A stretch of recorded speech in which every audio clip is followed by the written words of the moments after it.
ఒకటి ఉంది. జగన్ నిన్న చాలా తీవ్రమైన ఆరోపణ చేశారు. దాని గురించి కూడా అడుగుతాను. రాహుల్ గాంధీతో చంద్రబాబు నాయుడు హాట్ లైన్ లో ఏమేం మాట్లాడుతూ ఉన్నారు, ఎందుకు మాట్లాడుతూ ఉన్నారు అనే విషయాన్ని కూడా ఆయన రైజ్ చేశారు. ఒకసారి దాని గురించి కూడా మాట్లాడదాం. కృష్ణాంజనేయులు గారు. రవిశంకర్ గారు నమస్తే. నమస్తే మెంబర్స్ అందరికి కూడా నమస్కారం. నమస్తే. పులివెందల జెడ్పీటీసీ, ఒంటిమిట్ట జెడ్పీటీసీకి సంబంధించినటువంటి వ్యవహారంలో ఏజెంట్లు ఎవరు లేకుండా ఎన్నికలు జరుపుకున్నారు, ఆల్రెడీ వన్ సైడ్ గా జరిగినాయి అనేటువంటి విషయాన్ని జగన్మోహన్ రెడ్డి కూడా తన ప్రెస్ మీట్ లో చెప్పారు. కాబట్టి ఇక ఫలితాల సంగతి వైఎస్ఆర్ కాంగ్రెస్ పార్టీ వదిలేసింది. ఆల్రెడీ ఫలితాలు వన్ సైడ్ గా ఉన్నాయి అనేటువంటిది వాళ్ళకు ఒక క్లారిటీ ఉంది. ముందు ఫలితాలకు ముందే జగన్మోహన్ రెడ్డి చెప్పేశారు. కాబట్టి జరిగినటువంటి ఎన్నికలకు సంబంధించినటువంటి తీరు కూడా ఖచ్చితంగా అప్రజాస్వామికంగా జరిగినటువంటి మాట వాస్తవం. ఏజెంట్లు లేరు, ప్రతిపక్షానికి సంబంధించినటువంటి ఏజెంట్లు లేరు. అదే విధంగా వచ్చినటువంటి ఓటర్లని ఓటు వేసుకున్నటువంటి వాళ్ళ స్లిప్పులు తీసుకొని వీళ్ళే ఓట్లు వేసుకున్నటువంటి పరిస్థితి ఉంది. ఒక గ్రామం నుంచి ఇంకొక గ్రామంకి వచ్చేటువంటి వాళ్ళని అడ్డుకున్నటువంటి పరిస్థితులు ఇవన్నీ కూడా పోలీసుల్ని, అదే విధంగా అధికారుల్ని అందరినీ కూడా తెలుగుదేశం పార్టీ వినియోగించుకొని వన్ సైడ్ గా ఎలక్షన్ నిర్వహించింది. ఏం చెప్తున్నారు, మేము 30 ఏళ్ల తర్వాత ఇక్కడ ఎన్నికలు నిర్వహించామని. 30 ఏళ్ల తర్వాత ఎన్నికలు నిర్వహించినటువంటి మాట వాస్తవమే. ఇప్పటి వరకు వాళ్ళు ఏకగ్రీవాలు చేశారు. మీరేమో ఎన్నిక నిర్వహించి మీరు వన్ సైడ్ గా చేసుకున్నటువంటి పరిస్థితి ఉంది.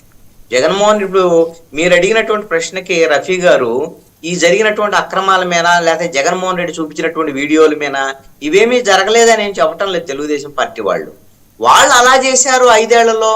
లేకపోతే జగన్మోహన్ రెడ్డి తాత అలా చేశాడు, జగన్మోహన్ రెడ్డి తండ్రి ఇలా చేశాడు, జగన్మోహన్ రెడ్డి 5 ఏళ్లలో ఇలా చేశాడు. ఓకే, వాళ్ళు చేశారు కాబట్టే మీరు ఇప్పుడు ఈ 13 నెలల్లో ఇప్పుడు కేవలము ఒక 2 జెడ్పీటీసీ ఉప ఎన్నికల కోసం, అంటే 11 నెలల్లో 12 నెలల్లో ఉంటది ఈ జెడ్పీటీసీ. దీనికోసము రాష్ట్రంలో ఉండేటువంటి అధికార యంత్రాంగాన్ని మొత్తాన్ని కూడా ఉపయోగించి మీరు పోలీసులను ఉపయోగించి ఇప్పుడు ఏదో కర్రసాము నేర్చుకొని మూలలో ఉన్న ముసలమ్మను కొట్టారన్నారు కదా, అట్లా ఉంటది ఈ సామెతలాగా ఇప్పుడు ఈ 2 జెడ్పీటీసీలు గెలవటం అనేటువంటిది. ఇప్పుడు తెలుగుదేశం పార్టీకి ఈ 2 జెడ్పీటీసీలు గెలవటం అనేటువంటిది ఖచ్చితంగా ఒక మాయని మచ్చలాగా భవిష్యత్తులో నిలిచిపోయింది. ఎందుకు అనంటే జగన్మోహన్ రెడ్డి 5 ఏళ్లలో ఏదైతే సర్పంచులు, ఎంపీటీసీలు, జెడ్పీటీసీలు, మున్సిపల్ కార్పొరేషన్లో ఆ ప్రజాస్వామ్యాన్ని కూనీ చేసి మేము 86% గెలిచాం, 86% గెలిచాం, ఇక మాదే మొత్తం ఇక 175కి వచ్చేస్తాం, కుప్పంలో కూడా మున్సిపాలిటీ మేమే గెలిచాం అన్ని చెప్పుకున్నారు. ఏమైంది 2024 వచ్చారు కల్లా? అయ్యా నీ ఇష్టం వచ్చినట్టు ప్రజాస్వామ్యాన్ని కూనీ చేస్తే నువ్వు పనికిరావయ్యా పాలనకాన్ని జగన్మోహన్ రెడ్డిని మూలలో కూర్చోబెట్టారు. ఈ రోజున చంద్రబాబు నాయుడు కనీసము స్థానిక సంస్థల ఎన్నికలు వచ్చే వరకు ఆగలేదు. ఆగకుండా ఈ మున్సిపల్ చైర్మన్ల విషయంలోను, ఎంపీపీల విషయంలోను, కార్పొరేషన్లకు సంబంధించినటువంటి చైర్మన్ల విషయంలో, అదే విధంగా మేయర్ల విషయంలో ఇప్పుడు వచ్చేసరికి 2 జెడ్పీటీసీలు. ఎందుకయ్యా ఈ జెడ్పీటీసీల కోసం ఇంత కక్కుర్తి పడ్డారు అని అంటే జగన్మోహన్ రెడ్డి ఇలాకాలో జగన్మోహన్ రెడ్డిని తిరస్కరించారు ప్రజలు అని చెప్పాలి అనేది వీళ్ళ ఉబలాటం. ఇప్పుడు ఆల్రెడీ జగన్మోహన్ రెడ్డి ఓడిపోయి మూలలో కూర్చున్న తర్వాత ఆయన నియోజకవర్గంలో జెడ్పీటీసీ ఓడిపోతే ఏమన్నా జగన్మోహన్ రెడ్డి ఎమ్మెల్యే పదవి పోయిద్దా? లేకపోతే ఏమన్నా జగన్మోహన్ రెడ్డి వైఎస్ఆర్ కాంగ్రెస్ పార్టీని ఏమన్నా రాష్ట్రంలో రద్దు చేస్తారా? వాడు వైఎస్ఆర్ కాంగ్రెస్ పార్టీ కూడా ఇలా ఉబలాటపడి కుప్పంలో మున్సిపాలిటీ మొత్తం మేము గెలిచాము, ఇక కుప్పంలో ఇక చంద్రబాబు నాయుడు ఇక పోటీ చేసినా ఓడిపోతాడు అని ఎన్ని చెప్పుకున్నారు. చెప్పుకున్న తర్వాత ఏమైంది 2024 ఎన్నికల్లో? ఈ రోజున మరి అన్ని చూసిన తర్వాత మరి ఎందుకు ఇలా చేశారో నాకైతే తెలియదు. కానీ ఇది ఖచ్చితంగా తెలుగుదేశం పార్టీ చేసినటువంటి ఘోరమైనటువంటి చారిత్రాత్మక తప్పిదము. ఇది భవిష్యత్తులో వీళ్ళకి ఇది నిలిచిపోయింది, నో డౌట్. అంటే 2029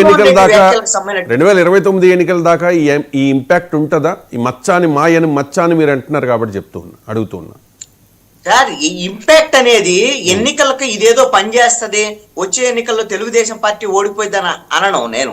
దానికి ఏం జరిగిందని అప్పుడు పరిణామాల్లో సపోజ్ ఒక 100 కారణాలు వైఎస్ఆర్ కాంగ్రెస్ పార్టీ ఓడిపోవటానికి కారణాలు ఉంటే ఈ అప్రజాస్వామికమైన చర్యలు కూడా వాటిల్లో ఒకటే. ఏది వైఎస్ఆర్ కాంగ్రెస్ పార్టీ స్థానిక సంస్థల ఎన్నికల్లో అప్రజాస్వామికంగా వాళ్ళు చేసినటువంటి చర్యలను కూడా ప్రజలు గుర్తుపెట్టుకున్నారు. ఇది కూడా తెలుగుదేశం పార్టీకి ఒక మాయన మచ్చలాగా భవిష్యత్తులో నిలబడిపోయింది. ఇది నెగిటివ్ ఇంపాక్ట్ ఇస్తుంది. ఎంత మేరకు ఇది ఓడిపోవటానికి పనిచేస్తుంది ఏంటి ఇంకా చేసేటువంటి తప్పులు బట్టి ఇప్పుడు ఎన్ని తప్పులు చేస్తారనేది రోజు ప్రజలు కౌంట్ చేస్తూ ఉంటారు. అలాగని అప్పటికే తీర్పులు ఇవ్వరు. వాళ్ళ టైం వచ్చినప్పుడు ఖచ్చితంగా తీర్పు ఇచ్చేటువంటి పరిస్థితి ఉంటది. రైట్ అండి, ఇది కౌంట్ అవుతుంది అని మీరు అంటూ ఉన్నారు. రైట్, ఒక్క నిమిషం మళ్ళీ మీకు ఇస్తాను.